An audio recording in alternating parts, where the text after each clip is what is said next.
Hey, first, can we all just take a communal deep breath? Because Lord knows I need it. Whew. All right. Welcome.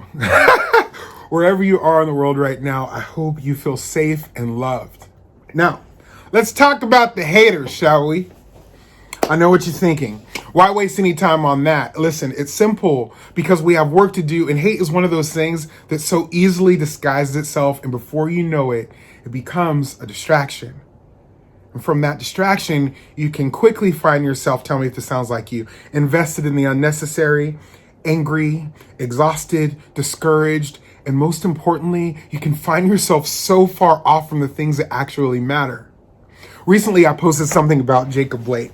I simply said, pray for Jacob Blake and please stop shooting people. It was a simple request. Pray for someone and try not to shoot people.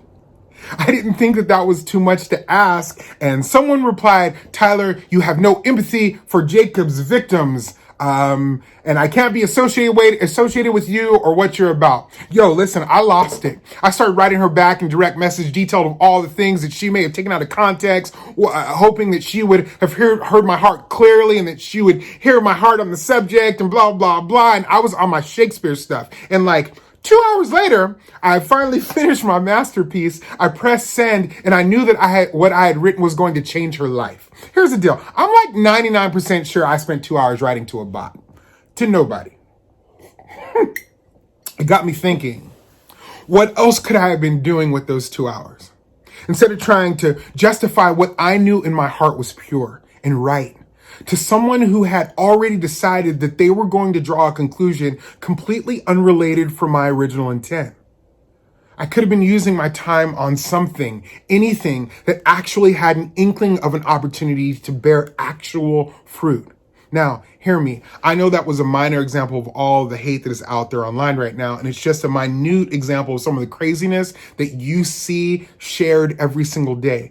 And trust me, as a black man, I see things that I have to guard my heart on daily. Which brings me to my point. Your heart.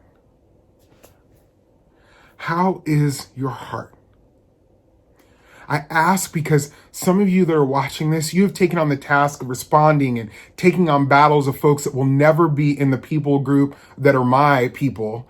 And I'm personally too spent to reach out to them. And I know you also have to be completely exhausted. And some of you, and I know this because you've written me in direct messages, you've told me that you are genuinely dealing with anxiety for the first time in your life because you're not sure what the future is going to look like.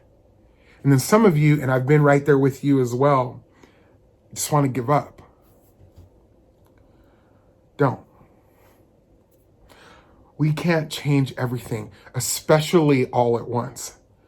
But you can preserve your heart from hate and the haters so we can continue to work on the things that we can change. It's something I, as a black person, have to deal with every day. So here, really quick, let me just give you a few tangible things that you can do to help out that heart of yours, all right? Before you engage with anyone, especially online, ask yourself, does what I'm about to step into have any chance of actually having a positive outcome? And that doesn't mean you're going to win an argument, but will you and the person involved be able to leave with your heart and intention intact?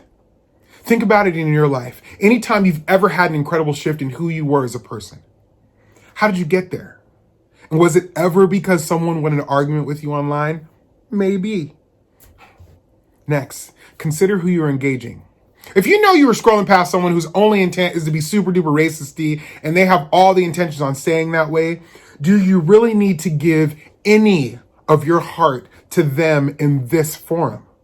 That's not to say that they are not worth it, but it's so easy nowadays to forget the fact that there actually is a good and a bad, a right and a wrong. And if you're going to fight for what's right with them, maybe that's a discussion you have to wait to have face to face when your words and your intention can come through crystal clear.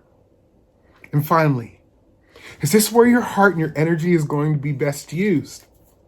There are so many haters right now. My God, so many.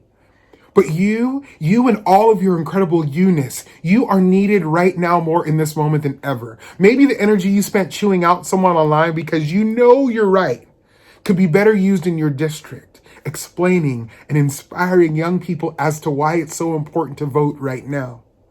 Perhaps the 20 minutes you spent explaining to your friend how racist some person continues to be online could have been spent calling your mom. Somewhere in the world right now, my mom is amening to this video. Hi, Mom.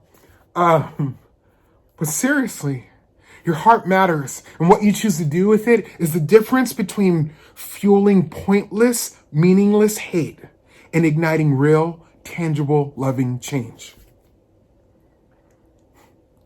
I feel like that's what the irreplaceable John Lewis and the notorious RBG did.